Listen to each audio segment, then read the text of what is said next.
اب یہ نوٹ کر لیجئے، ہدایت و ضلالت اس دنیا میں جو مختلف حالتیں انسان پر طاری ہوتی ہیں، یا نعمتوں کی بارش ہو رہی ہے، یا تنگی ہے، فقر ہے، احتیاج ہے، دنیاوی حیثیت ہے، وجاہت ہے، یا دنیا میں گمنامی ہے، کسنوی پرست کے بھیا کس تھی، کوئی آپ کا حال ہی نہیں پوچھ رہا کہ تم ہو کون، تمہارے منہ میں کتنے دانت ہیں، یا یہ کہ دنیا میں اقتدار کی کسی مسند پر انسان بیٹھا ہے، یا یہ کہ کوئی اس کے ہاتھ میں اختیار نہیں۔ یہ تمام جو حالات انسان پر طاری ہوتے ہیں، ان کے جواب میں جو طرز عمل فکری اعتبار سے اور عملاً انسان اختیار کرتا ہے، اس کے 4 درجے ہیں۔ پہلا درجہ ہے انتہائی گمراہی، ضل ضلالا بعیدا۔ وہ کیا ہے؟ اگر عزت ہوئی، نعمتیں ملی، فلاں دیوی یا دیوتا کی نگاہ کرم ہے، اس کی کرپا سے یہ ہو گیا، اور اگر کوئی تکلیف آ گئی، مصیبت آ گئی، معلوم ہوتا ہے کہ فلاں دیوی یا دیوتا ہم سے ناراض ہو گیا، یہ کالی دیوی کی طرف سے کوئی مصیبت آ گئی ہے، یا یہ کہ یہ لکشمی دیوی کی نگاہ کرم ہے کہ ہمیں دولت مل گئی ہے۔ یہ تو ہے شرک۔ شرک ہونے کے اعتبار سے یہ ہے ضل ضلالا بعیدا، انتہائی پستی۔ اس پستی سے اوپر آئیں گے تو توحید کی پہلی منزل ہے۔ عزت دی اللہ نے دی، اگر کوئی تنگی آ گئی، فقر، تکلیف، کوئی ذلت، رسوائی، یہ بھی اللہ کی طرف سے۔ ایک اعتبار سے تو انسان ہدایت پر آ گیا، بڑی گہرائی تھی اس گندگی کی اور اس خباثت کی جو شرک جس کا نام ہے، اس سے انسان نکل آیا، نجاست سے۔ توحید تو ہے، لیکن ابھی اس میں اس کی گمراہی کا ایک ایلیمنٹ شامل ہے، اور یہ گمراہی سے جب تک آگے نہیں آئے گا، اوپر نہیں ابھرے گا، اس کا طرز عمل کیا ہوگا کہ ذرا کچھ مل گیا، عزت مل گئی، پھولے نہیں سما رہے، اب زمین پر قدم نہیں ٹک رہے، گردن اکڑ رہی، کہیں محرومی ہو گئی، کوئی تکلیف آ گئی، کوئی مشقت، فقر آ گیا، اب بجھ کر رہ گئے۔ ان دونوں کیفیات میں انسان کا پینڈولم جو ہے وہ ایکسٹریم کو جائے گا۔ یہ کب ہوگا؟ جبکہ انسان یہ سمجھتا ہے کہ اس دنیا میں جو دولت مل گئی یا عزت مل گئی تو یہ گویا کہ بڑی کوئی قابل فخر شے ہے، اور اگر یہاں پر کوئی تکلیف آ گئی، کوئی مصیبت آ گئی، فقر و فاقہ آ گیا تو یہ گویا کہ بہت ہی اہانت آمیز شے ہے۔ اگر یہ انسان سمجھے گا تو طرز عمل وہ نکلے گا نتیجے کے طور پر جو میں بیان کر چکا ہوں، یہ گمراہی ہے۔ اس گمراہی سے نکلیں گے تو آپ کس مقام پر آئے؟ دوسری منزل ہدایت کی کیا ہے؟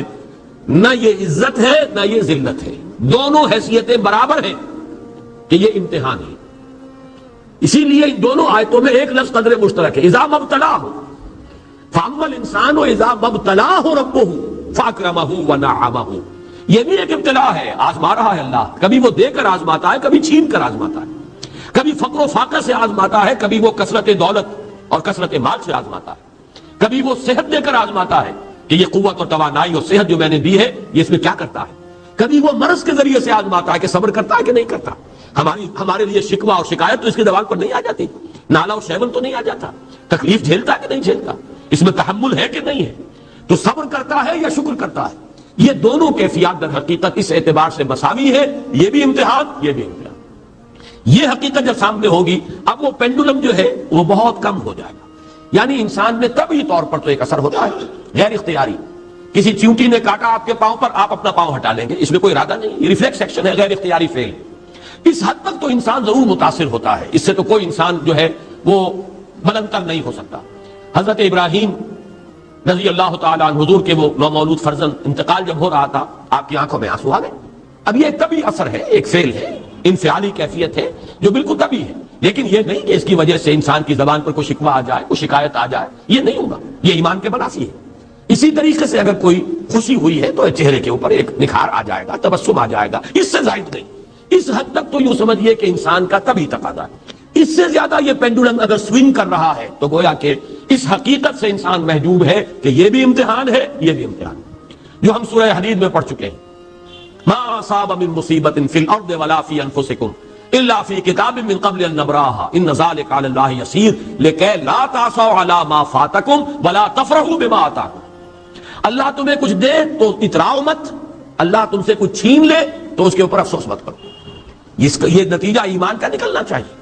اگر تمہیں ایمان ہے اللہ پر، اگر تمہیں یقین ہے کہ جو کچھ ہوا ہے اللہ کے اذن کے بغیر نہیں ہوا، اگر تمہیں یقین ہے کہ اللہ نے جو میرے لیے طے کیا ہے اس میں میرے لیے خیر ہی ہے، چاہے فی الحال فی الوقت فوری طور پر مجھے ناگوار محسوس ہو رہی ہے بات، لیکن یقیناً میرے لیے اس میں خیر ہے میرے رب کی طرف سے، کہ ہر ساقی ماریخ عین الطاف۔ ہم تو شارٹ سائٹڈ ہیں، ہم دیکھ نہیں سکتے کسی شے کو، ہم اس کے ظاہر کو دیکھ کر گھبرا اٹھتے ہیں کہ یہ تو تکلیف آ گئی، کیا پتا اسی کے پردے میں اللہ کی رحمت آ رہی ہے۔ میں نے وہ رئیس امروہوی کے اشعار آپ کو کئی دفعہ سنائے ہیں۔ وہ وقت آیا کہ ہم کو قدرت ہماری سعی و عمل کا پھل دے، بتا رہی ہے یہ ظلمت شب کہ صبح نزدیک آ رہی ہے۔ ابھی ہے کچھ امتحان باقی، فلاکتوں کے نشان باقی، قدم نہ پیچھے ہٹے کہ قسمت ابھی ہمیں آزما رہی ہے۔ رئیس اہل نظر سے کہہ دو کہ آزمائش سے جی نہ ہارے، جسے سمجھتے ہو آزمائش وہی تو بگڑی بنا رہی ہے۔ اسی آزمائش سے تو بگڑی بنے گی، اسی سے تو تمہارا خیر جو ہے اجاگر ہوگا، سامنے آئے گا، پتہ چلے گا who's who, what is what۔ ابو بکر میں کتنا یقین اور ایمان تھا، یہ کیسے معلوم ہوگا؟ کیسے معلوم ہوگا کہ بلال میں کتنا سہار، کتنا تحمل تھا، کتنا صبر تھا، اگر وہ مصیبت ان پر نہ آتی کہ جو امیہ ابن خلف کے ہاتھوں ان پر قیامت ٹوٹ رہی تھی۔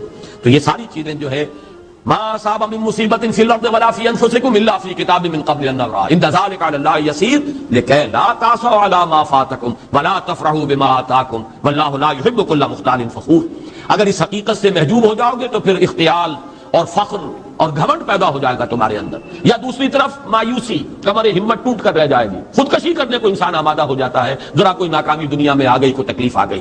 یہ ہے در حقیقت تیسری منزل، ہدایت کی دوسری سیڑھی۔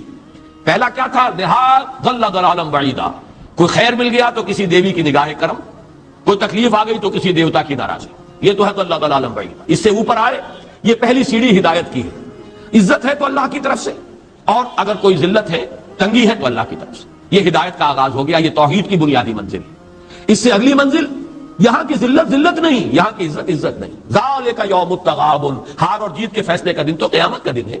وہاں معلوم ہوگا جس کو اسروں عزت ملی وہ عزت والا ہے، جو اسروں ذلیل ہو گیا وہ ذلت والا ہے۔ یہ تو امتحان ہے، دارالامتحان ہے۔ خلق الموت والحیات لیبلوکم ایکم احسن عملا، یہ تو دارالامتحان ہے۔ امتحان ہونے کے ناطے دونوں برابر ہیں۔ اس سے اوپر ہے ایک چوتھی منزل، ہدایت کی تیسری منزل۔ وہ کیا ہے؟ عام طور پر انسان یہ سمجھتا ہے کہ یہ جو آزمائش ہے تنگی کی اور فقر و فاقہ کی، یہ سخت تر آزمائش ہے، اور نعمتوں کی بارش ہو تو یہ آسان آزمائش ہے۔ یہ بھی ابھی گمراہی کا ایک پرت جو ہے اس کی باقی ہے۔ ابھی ہدایت کا جو کامل جو ہوگا انکشاف، وہ کب ہوگا؟ جب انسان اس حقیقت کو جان لے کہ جہاں وسعت ہو، جہاں کثرت ہو، وہ زیادہ بڑا امتحان ہے، سخت امتحان ہے، بجائے اس کے کہ اگر قلت ہے، کمی ہے، یہ کم تر امتحان ہے، یہ کم بھاری امتحان ہے۔ کیوں؟ کہ اگر آپ کے پاس کثرت ہے، آپ کے اندر غفلت پیدا ہو جائے گی، کثرت کا لازمی نتیجہ غفلت ہے، اور اگر قلت ہے، بمشکل گزارا ہو رہا ہے، تو اللہ یاد رہے گا، راتوں کو گڑ گڑائیں گے۔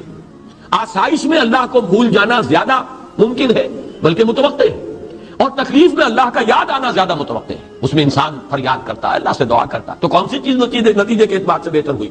معلوم ہوا یہ امتحان جسے آپ ہلکا سمجھ رہے ہیں یہ سخت تر ہے۔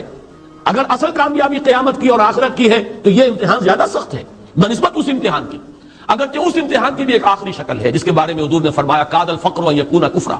لیکن عام حالات میں یہ سمجھ لینا چاہیے کہ یہ بھی امتحان، یہ بھی امتحان۔ لیکن اگر تنگی ہے، اس کے لیے بھی حدیث بڑی پیاری ہے، حضور نے فرمایا ما قل و کفا خیر مما کثر و الہا، اگر کم ہو لیکن کفایت کر جائے، ضرورت پوری ہو گئی، پیٹ کو جتنا درکار تھا جسم اور جان کا رشتہ برقرار رکھنے کی اتنا مل گیا، نہیں کوئی کئی کورسز کے ڈنر کھائے ہیں، نہیں کوئی اس کے اندر جو ہے لذت ہے، لیکن یہ کہ بنیادی ضرورت پوری ہو گئی، کسی کے سامنے ہاتھ نہیں پھیلانا پڑا، کسی کے سامنے عزت نفس کو ہتھیلی پر رکھ کر پیش نہیں کرنا پڑا۔ ما قل و کفا، جو کم ہے لیکن کافی ہے، خیر وہ کہیں بہتر ہے اس سے مما کثر و الہا، جو ہو تو بہت لیکن اس سے غفلت طاری ہوتا۔ الہاکم التکاثر، یہ تکاثر تو انسان کو غفلت کے اندر مبتلا کر دینے والی شے ہے۔ یہ ہے اصل میں کہ جس کے لیے تاریخی اعتبار سے نوٹ کر لیجئے واقعہ امام احمد ابن حنبل رحمہ اللہ، ان کی تاریخ کا، ان کی زندگی کا یہ واقعہ بہت ہی سبق آموز ہے۔ خلق قرآن کے مسئلے پر جب خلافت بنی عباس کے دوران ان پر تشدد ہو رہا تھا، مارا جا رہا تھا، جیل میں تعذیب، پرسیکیوشن، وہ مار ماری جا رہی تھی جس کے بارے میں آتا ہے کہ اگر ہاتھی کو بھی وہ مار ماری جاتی تو وہ بھی بلبلا اٹھتا۔ اس وقت کبھی ان کی آنکھوں میں آنسو نہیں آئے، ایک صبر اور ثبات اور استقلال کا پہاڑ کھڑا جھیل رہا۔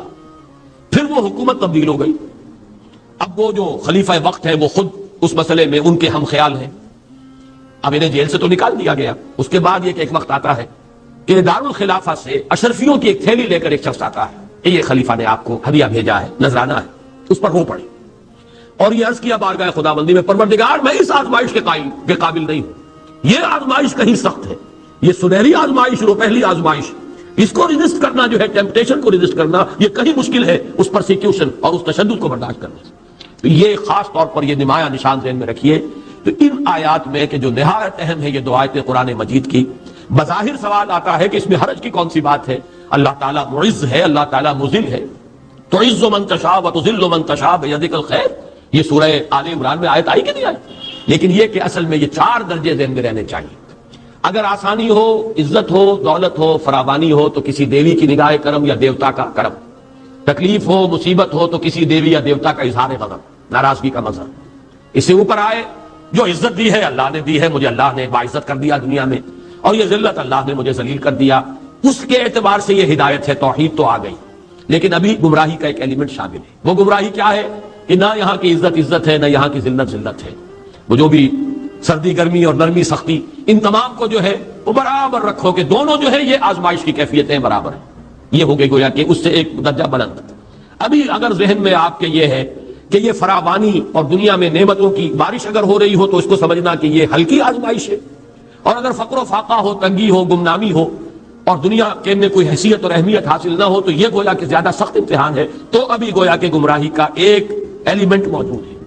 حقیقت منکشف ہوگی جبکہ یہ بات واضح ہو جائے کہ یہ امتحان جو ہے نعمتوں والا امتحان یہ سخت تر ہے، اور فقر اور احتیاج والا امتحان یہ نسبتاً آسان ہے. اس میں اللہ کی طرف رجوع کی توقع زیادہ ہے، اس میں غفلت کا اندیشہ زیادہ ہے.